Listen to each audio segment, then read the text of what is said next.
venons de tenir un conseil de cabinet élargi qui nous a permis de donner des orientations sur la situation nationale et internationale et de prendre des décisions importantes.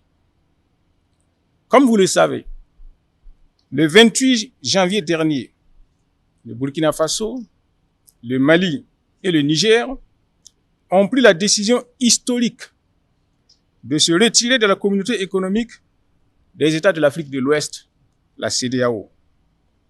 Cette décision vient répondre aux attentes, aux préoccupations et aux aspirations légitimes de nos populations de voir leur pays aller de manière irréversible vers leur souveraineté totale. C'est une décision mûrement réfléchie et précédée d'une analyse approfondie du fonctionnement de l'institution et des conséquences éventuelles de la sortie. En effet, bientôt une décennie que les trois pays font face à des bandes de criminels soutenus, financés et équipés par leurs partenaires. Et cela dans l'indifférence de certains pays voisins et des organisations sous-régionales, dont la CEDEAO. Cette situation nous a conduit à porter sur les fonds baptismaux, le 16 septembre 2023, l'Alliance des États du Sahel, AES. L'initiative de l'AES s'est très vite révélée fructueuse en favorisant la mutualisation de nos moyens humains et logistiques, ce qui a permis d'engranger d'importants acquis sur le front sécuritaire, aussi bien au Burkina Faso, au Mali et au Niger. À sa création en 1975, la CEDEAO portait de grands espoirs en se donnant pour mission première de promouvoir la coopération et l'intégration dans la perspective d'une union économique véritable de l'Afrique de l'Ouest.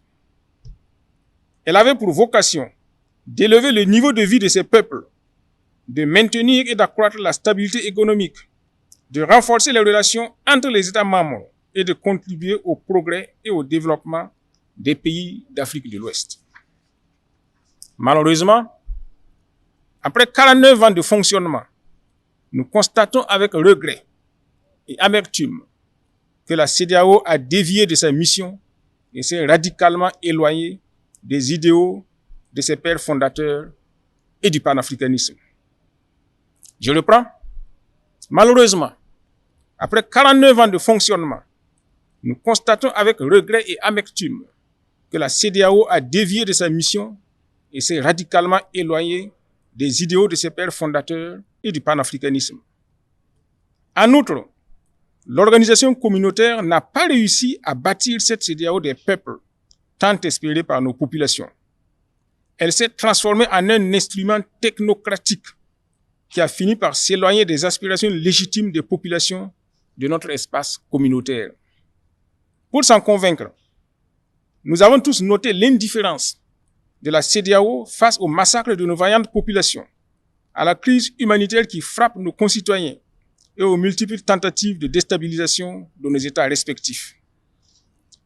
Face à une telle situation, nous ne pouvions faire autrement que de nous assumer en quittant cette organisation qui ne satisfait plus nos attentes. C'est une décision mûrement réfléchie dans les trois pays et nous savons qu'elle ne sera pas sans conséquence sur nos États et leurs économies. Nous restons cependant fermes parce que nous sommes convaincus qu'au sein de l'AES, nous pouvons créer un espace économique viable, résilient et à l'écoute des vraies aspirations de nos populations. L'AES, c'est aujourd'hui l'alliance des peuples du Sahel, mus par le désir souverain d'être maîtres de leur destin pour la construction d'un espace sahélien de paix, de sécurité, de stabilité et de développement partagé pour tous. J'invite les Burkinabés de l'intérieur et de la diaspora à s'armer de courage et à renforcer la résilience dont ils font déjà preuve. Aucun sacrifice n'est de trop quand il s'agit véritablement de notre souveraineté et de notre liberté. À l'endroit des pays voisins et des autres nations, je voudrais indiquer que le Burkina Faso reste attaché à la préservation des liens d'amitié et de fraternité que nous avons su bâtir depuis des années.